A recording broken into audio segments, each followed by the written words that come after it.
Assalamualaikum warahmatullahi wabarakatuh. Semangat pagi, sahabat muda akuntansi.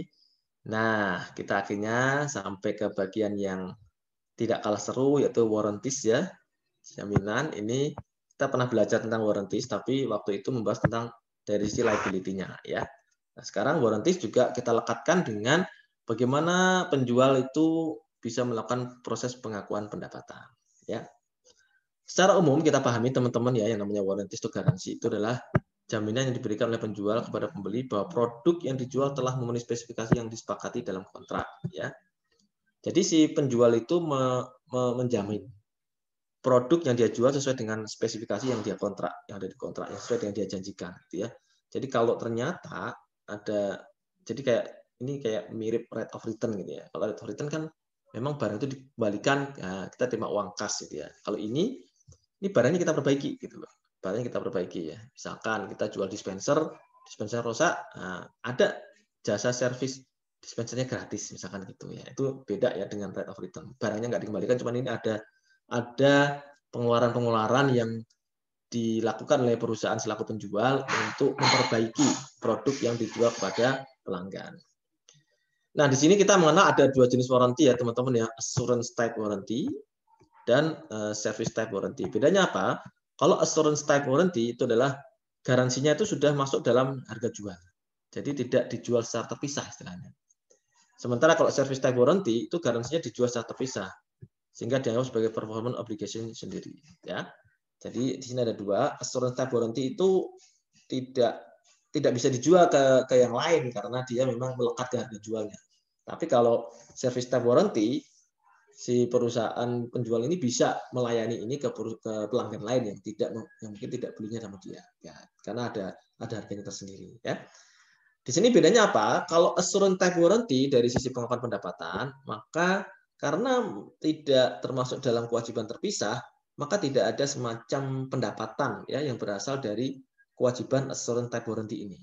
Jadi di sini bilangnya tidak ada pencatatan kewajiban pekerjaan secara terpisah karena dianggap bagian dari produk. Jadi memang si ini assurance type warranty tidak mencatat kewajiban yang nanti dikaitkan dengan pendapatan secara tersendiri, enggak. Kan biasanya kalau kita bicara tentang pengakuan pendapatan kan ada performance obligation-nya, kemudian ada sumber pendapatannya kan gitu ya. Nah, di sini enggak, bahwasanya kewajiban dia memang karena dia estimasi, karena dia melakukan provisi di mana dengan dia melakukan provisi berupa beban warranty itu tidak menambah pendapatan, tidak ada sumber pendapatan baru karena tidak ada performance obligation tersendiri gitu ya. Berbeda dengan service type warranty. Kalau service type warranty kan memang dia kewajiban terpisah dan ada juga sumber pendapatannya terpisah. Ya, ada penjualan service type warranty, tapi awal-awal kita catat sebagai unwarranty revenue. Ini memang ini kayak beda-beda tipis ya. Nanti kita bisa lihat bahwasanya kalau assurance type warranty itu satu tidak ada harga jual tersendiri dan dua tidak ada pengakuan pendapatan tersendiri berkaitan dengan assurance type warranty ya. Tapi karena dia juga merupakan sebuah janji kepada pelanggan, maka perusahaan harus melakukan provisi, melakukan penyisian, melakukan alokasi bahwasanya sekian uang itu disediakan untuk melayani ya kemungkinan barang-barang yang akan perlu perbaikan gitu ya. Sebenarnya kalau service type warranty ini bisa dijual secara terpisah, ada harganya sendiri, maka ketika direalisasikan maka ada sumber pendapatan secara terpisah dengan pendapatan yang utama. Nah, kita lihat di sini ya contohnya teman-teman ya. PT Bromo menjual 1.000 unit laptop pada 1 Oktober 2019 secara cash tunai ya. Ini banyakkan cash, nggak mengutang ya. 6 juta. Jaminan produk tersebut bebas dari cacat. Harga pokok dari 1.000 unit ini adalah 4 juta. Tidak ada gross profit 2 juta. Nah, ini jangka waktu jaminan garansi atau assurance type warranty adalah 2 tahun. Dengan total estimasi biaya adalah 80.000. Jadi ini seolah-olah kita anggap 8 provisi ya, estimasi garansinya adalah 80.000. Selain itu, Bromo juga menjual garansi tambahan. Nah, garansi tambahan inilah sebagai service type warranty. Selama 3 tahun untuk 400 unit laptop. Ya, untuk 400 unit laptop dengan harga $18.000. Dari 22 November 2019, PT Bromo mengeluarkan biaya tenaga kerja 3.000 dan biaya suku cadang 25.000. Jadi ini sudah biaya aktual ya, yang dikeluarkan selama tahun 2019. Nah, kita lihat di sini di 1 Oktober 2019 teman-teman ada penjualan tersendiri yaitu sales revenue 6 juta. Nah, ini kan penjualan utamanya kan ini 6 juta nih ya. Kemudian dia juga memberikan penjualan service type warranty ya yang senilai 18.000. Maka di sini ada namanya unwarranty revenue. Ini kayak ini akan menjadi cikal bakal pendapatan di kemudian hari kalau terlaksana jasa warrantinya ya. Tapi karena ini sudah terima uang 18.000 untuk jasa yang belum diberikan, maka dia ngakunya sebagai unwarranty revenue. Dan ini akan menjadi revenue nanti di kemudian hari. Sementara yang ini adalah service type ya, ini service type. Sementara yang assurance type warranty dia tidak menjadi sumber pendapatan tersendiri, tapi dia memang mengaku itu sebagai provisi ya warranty liability ini pada warranty expense. Nah, ini karena ketika tereksekusi, maka konsekuensinya tidak akan menambah pendapatan.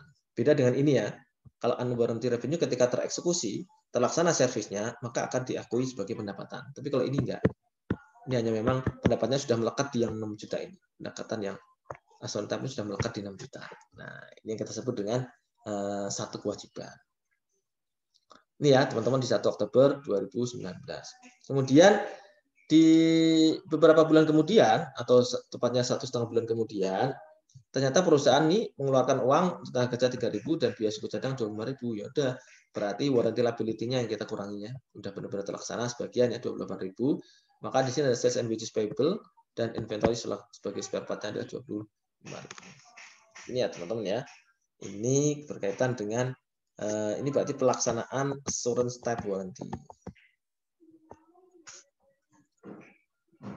Nah, kemudian gimana Pak service type warranty-nya? Nah, service type warranty kan memang jaminan tambahan ya. Jaminan tambahan setelah 2 tahun. Jadi ini baru efektif memang 1 Oktober 2021 setelah assurance type warranty-nya habis. Maka pendapatan dari service type warranty baru yang biasanya diakui sesuai metode garis lurus berikutnya. Di 31 Desember 2021, nah, kita mengakui secara perlahan-lahan unwarranty revenue seiring dengan berlalunya waktu ya. Karena efektif 1 Oktober 2021, kemudian ke 31 Desember 2021 selama 3 bulan, berarti di sini hitungan kita adalah 3/36 bulan ya, karena 3 tahun ya. Kali 18.000. Nah, itulah yang akan menjadi warranty revenue. Yang menjadi warranty revenue. Jadi ini yang kita sebut dengan sumber pendapatan tersendiri dari service type warranty, di mana itu tidak ada di sini ya, tidak ada di assurance type warranty ya. Di sini kan nggak ada pengakuan pendapatan. Kalau di sini setelah tereksekusi, service type warranty akan bisa ngakui sebagai warranty revenue. Itu ya teman-teman yang membedakan assurance type dan service type warranty. Kemudian ketika di 10 Februari 2022 di beberapa bulan kemudian terjadi klaim pelanggan habis biaya tenaga kerja 2.000, ini contohnya ya udah kita bikin sales expense pada sales and wages payable. Gampang ya teman-teman ya.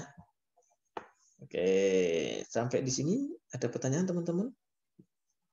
Baik, ditahan dulu pertanyaannya, nanti kita bahas di kelas. Gitu ya. Baik teman-teman, semangat ya. Oke, jangan ngantuk. Silakan ngopi, makan, minum, bahagiakan diri Anda untuk siap menyongsong video berikutnya. Assalamualaikum warahmatullahi wabarakatuh.